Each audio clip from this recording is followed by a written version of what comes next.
सुधांशु जी, ये वारिस भाई कह रहे हैं कि बड़ा डिस्कशन हुआ था। मेरी जहां तक जानकारी है ये बिल हबड़ तबड़ में पास नहीं, मेरी जो जानकारी है कोई जाके चेक कर ले, डिस्कशन बीच में रोक देना पड़ा था और बिल तुरंत पास कराना पड़ा था, क्योंकि ऐसे ऐसे फैक्ट उभर के सामने आ रहे थे कि उस समय की गवर्नमेंट के लिए बहुत अनकंफर्टेबल रहा था। जैसा भी वारिस पठान जी ने कहा, भाई उसमें क्लियर कट लिखा है कि ASI archaeological survey places of worship नहीं हो सकती, दोनों एक साथ नहीं हो सकते। और चलिए वो भी मैं मान लूं, ये एक ऐसा विचित्र एक्ट था भारत के इतिहास का जो कहता है कि 15 अगस्त को जो रिलीजियस कैरेक्टर है उसे नहीं बदला जा सकता, पर रिलीजियस कैरेक्टर की डेफिनेशन क्या है ये एक्ट में कहीं नहीं लिखी है। कौन कौन से मॉन्यूमेंट्स का क्या क्या रिलीजियस कैरेक्टर था ये कहीं डिफाइंड नहीं है। तो काशी विश्वनाथ में यही तो विषय है कि 15 अगस्त 47 को अगर वहां तहखाने में पूजा होती थी तो रिलीजियस कैरेक्टर तो 1993 में बदला गया। और जो संभल का इशू है वो आर्कियोलॉजिकल सर्वे के कंट्रोल में था 1947 में, वो ग्रेजुअली एक रिलीजियस उसमें कन्वर्ट हो गया। तो इसलिए अगर बिल्कुल टेक्निकल जाएं तो आपको बहुत साफ समझ में आता है। और वैसे मैं एक बात ये कहना चाहूंगा कि साहब जो धमकी देने की बात है, तो आज आपने कहा ना 6 दिसंबर है, मैं बताना चाहता हूं 6 दिसंबर को रात 11:15 बजे, मैं यंग एज में मुझे याद है, छत के ऊपर 11:15 बजे BBC हिंदी सेवा से का बुलेटिन आता था और उसमें बाला साहब ठाकरे जी ने कहा था कि अगर मेरे कारसेवकों पे यह आरोप है कि बाबरी मस्जिद उन्होंने गिराई तो हमें गर्व है, जो आज आपके साथ है। मगर मजे की बात है, शाही इमाम जो थे जामा मस्जिद के इमाम बुखारी, उनका जानते हैं, कोई रिकॉर्डेड हो तो BBC में जाकर कोई सुन सकता है। उन्होंने कहा बड़ी लो टोन में बाबरी मस्जिद मिसमार कर दी गई है, हम हर आदमी से ये अपील करते हैं कि अमन चैन बना के रखे। एंड द सेम शाही इमाम 1987 बोट क्लब की रैली, उन्होंने ये कहा कि राजीव गांधी सुन लो, तुम्हारी हुकूमतें हमारी कदमबोसी करके ही रही हैं, तुम्हारी मां भी हमारे आगे झुककर ही हुकूमत करती थी और तुम्हें भी झुकना पड़ेगा। और उन्होंने एक फ्रेज बोला था, ये किसी के पास पुरानी मीडिया रिपोर्ट हो तो जाके देख ले, उन्होंने कहा था ना घबराओ मुसलमानों, खुदा की शान बाकी है, अभी इस्लाम जिंदा है, अभी कुरान बाकी है, वो काफिर हैं जो दिल में हंसते हैं, जाकर उन्हें बता दो अभी तो करबला का आखिरी मैदान बाकी है। और उन्होंने कहा था जिस दिन ये ईंट टूट गई एक भी, ये मुल्क इतने टुकड़ों में तकसीम होगा कि आप गिन नहीं पाएंगे। और मैं एक और लोग याद दिलाना चाहते हो, सबको याद होगा, लोग कहते थे जिस दिन राम मंदिर बन जाएगा उस दिन मिडिल ईस्ट के देश पेट्रोल देना बंद कर देंगे। आज राम मंदिर भी भव्य बना है और सुनिए अबू धाबी में भी मंदिर बना है और Bharat middle east Europe corridor भी बन रहा है।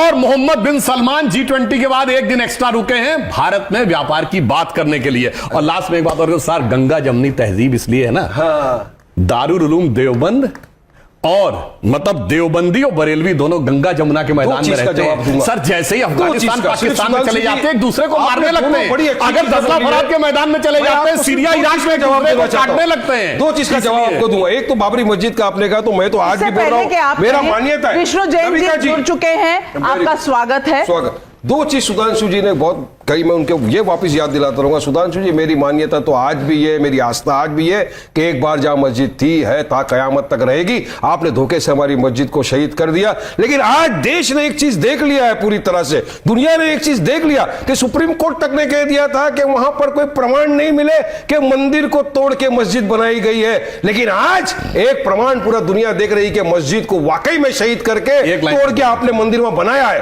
बात नंबर 2, आपने कही बाल ठाकरे साहब खुश हुए थे। बिल्कुल, बाल ठाकरे साहब और ये साथ में आजकल कांग्रेस और समाजवादी 10 सेकंड, बहुत इंपॉर्टेंट टॉपिक आज की बोलना चाह रहा हूं मैं। अभी जो इलेक्शन गए, मुसलमानों ने भर भर के वोट दिया उद्धव ठाकरे की पार्टी को, कांग्रेस साथ में थी, समाजवादी साथ में थी।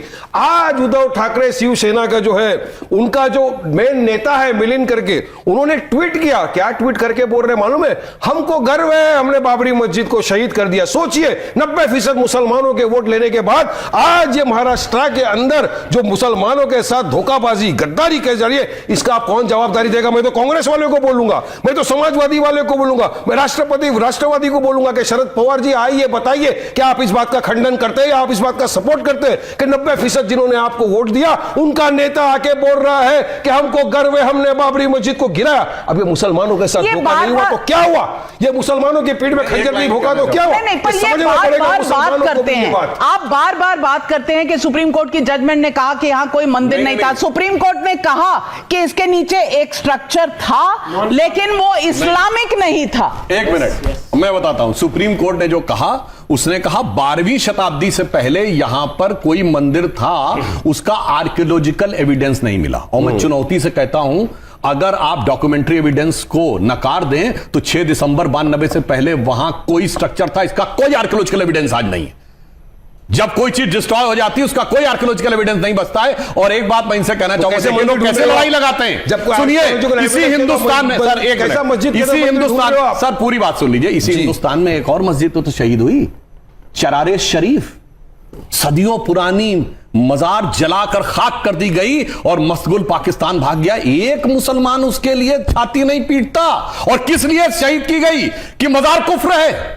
बताइए, मुसलमानों की सबसे बड़ी मस्जिद, एक मिनट सर, हजरत बल, जहां मोहम्मद साहब का बाल रखा है, जिसे मुई मुकद्दस कहते हैं, वहां पर आतंकवादी घुस के कब्जा कर लिए। किसी ने नहीं कहा कि वो नापाक हो गई। इनको लड़ाई लगवानी है मुसलमान में। इसलिए सुप्रीम कोर्ट ने जिसे डिस्प्यूटेड स्ट्रक्चर कहा, विवादित ढांचा कहा, उसे बाबरी मस्जिद कह कहकर इन लोगों ने लड़ाई लगाने का काम किया। कुछ नहीं, बाबरी मस्जिद थी, है, ता कयामत तक इंशाअल्लाह ताला रहेगी। और हम 6 दिसंबर 1992 के दिन हुआ, उसको हम ब्लैक डे डेमोक्रेसी का बोलते रहेंगे। और एक मस्जिद आपने छीन लिया सुधांशु जी, अब और हम मस्जिद आपको छीनने नहीं देंगे। तो ये धमकी है क्या? संविधान के दायरे में धमकी है क्या?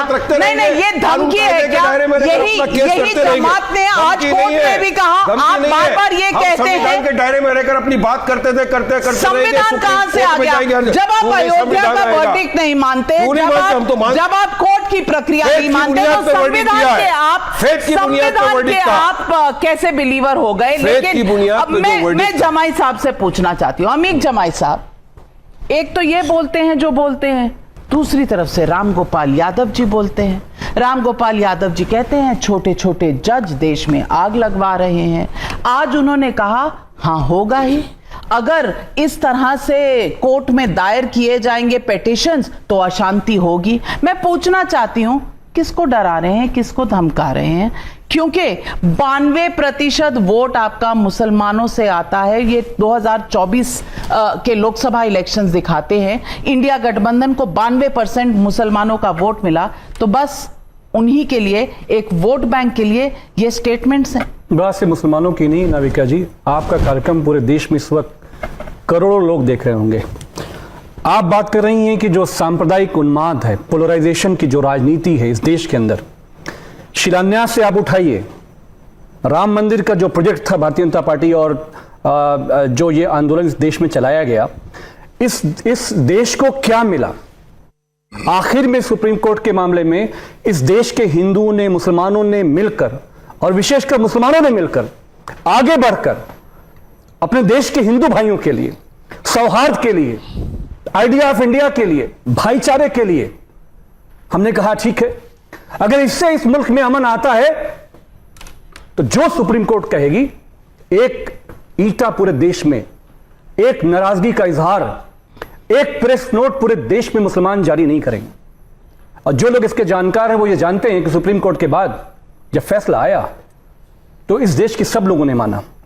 लेकिन क्या जब प्रधानमंत्री जी हमारे देश के विकसित भारत, पता नहीं कौन सा भारत, और इस देश में आप देखिए दूसरी तरफ 65% माएं इस देश में पहली बार जब वो मां बच्चा पैदा करती हैं तो कुपोषण है।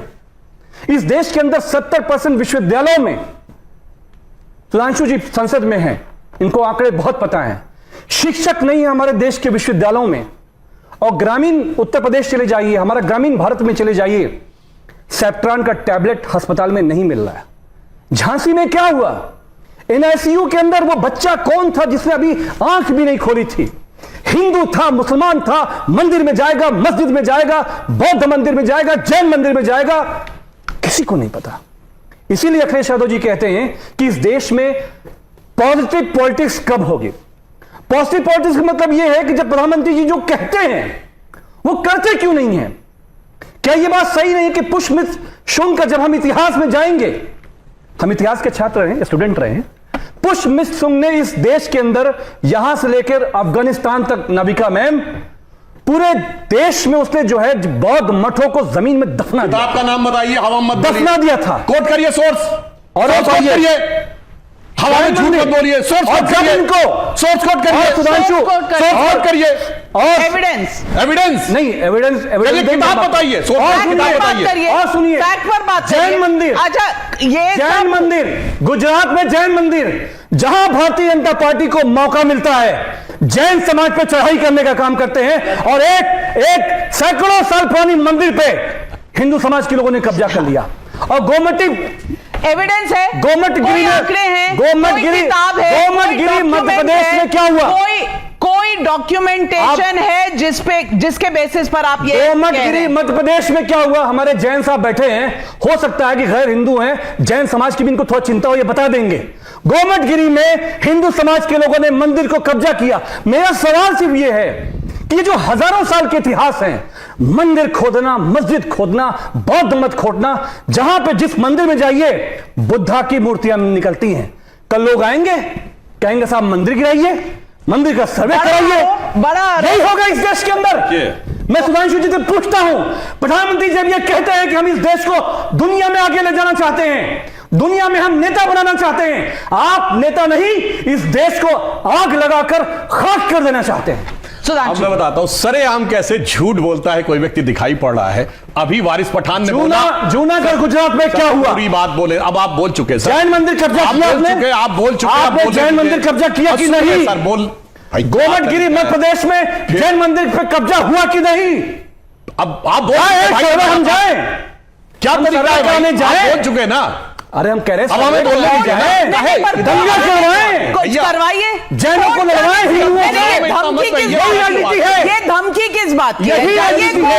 देश में संविधान है, कोर्ट जाइए। अब देखिए अमीक जमाई जी ने आए बाएं साएं बोला। अभी उसका पहला प्रमाण ये कह रहे हैं मुसलमानों ने बड़ा उदार हृदय दिखाया और सुप्रीम कोर्ट को स्वीकार किया। भैया कान में तेल डाले बैठे थे वारिस पठान, तो बोले ताक कयामत बाबरी मस्जिद रहेगी और हम हमेशा मानते। मेरे भाई एक तरफ ये बोल रहा, दूसरी तरफ ये बोल रहा, सरेआम झूठ इसे कहते हैं।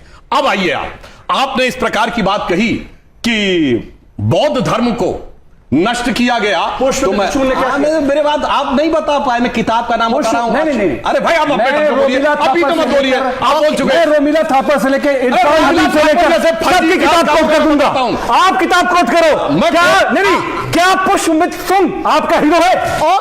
ओके आपका हीरो है? भैया चिल्लाओ नहीं, जाओ किताब कोट करो। आपका हीरो है? अरे भाई किताब कोट कर रहा हूं। पुष्पमित्र शुंग आपका हीरो है? आपका हीरो है? अपने टाइम में बोलेंगे, किताब का नाम बताइए। किताब का नाम है अशोकावदान, जो अशोक की ऑटोबायोग्राफी है। मेरे भाई कान खोल के सुन। अशोक हुआ 263 ईसी में, पुष्यमित्र हुआ 182 ईसी में। 90 साल के बाद अशोकावदान में पुष्यमित्र का उल्लेख कैसे आया? जैसे 2000 साल बाद कोई कहे गांधी की ऑटोबायोग्राफी में मोदी का उल्लेख। अब चुप रहिए, सुनिए। शुंग डायनेस्टी कैसे बनी? क्या तरीका है भाई? शुंग डायनेस्टी कैसे बनी? आप झूठ बोलेंगे मैं रोकूंगा आपको। आप झूठ बोलेंगे मैं रोकूंगा आपको। काउंटर का मैंने नहीं बोला, आप नहीं कोट कर पाए, आप हवा बोल रहे थे। आप बस सुनो, अमीक जमाई कान खोल के सुनो। आरएसएस की किताब समझ बोलिएगा। आरएसएस की किताब समझ बोलिएगा। क्या तरीका है ऐसे बदतमीजी करने? ये तरीका नहीं होता डिबेट का। अमीक जमाई अब सुनो कान खोल के। डॉक्टर अंबेडकर ने लिखा writings and speeches of Babasaheb Ambedkar, सरकारी किताब है, publish by Maharashtra government in 1987, then republish by central government in January 2014 by ministry of social justice and empowerment. सुना उसमें है chapter number 9 decline of Buddhism, page number 229। उसका last paragraph में लिखा हुआ है there is no doubt about it that the destruction of Buddhism was done by the invasions of मुसलमान। नरेंद्र मोदी के गुजरात में जैन मंदिर पे हमला हुआ। जैन में 1000 साल पहले जा रहे हैं, 1000 साल पहले किया। जहां ताकत में आते हो, ज्यादा पढ़े लिखे, जहां ताकत में आते हो माइनॉरिटीज पे हमला करते हो, चाहे वो जैन हो, सिख हो, मुसलमान हो। यही इतिहास है आतिक आपका। जमाई जी, अच्छा चलिए बीच में चलो चलो हिंदू मुस्लिम की बात अलग है। सुनो, अरे भाई सुनो, जहां सिर्फ मस्जिद है वहां धमाके श्रीनगर में क्यों गिराया? बताओ पेशावर में धमाके क्यों श्रीनगर में हमला क्यों किया? अफगानिस्तान में धमाके क्यों? For more of such videos, do like, share and subscribe to ET Now Swadesh.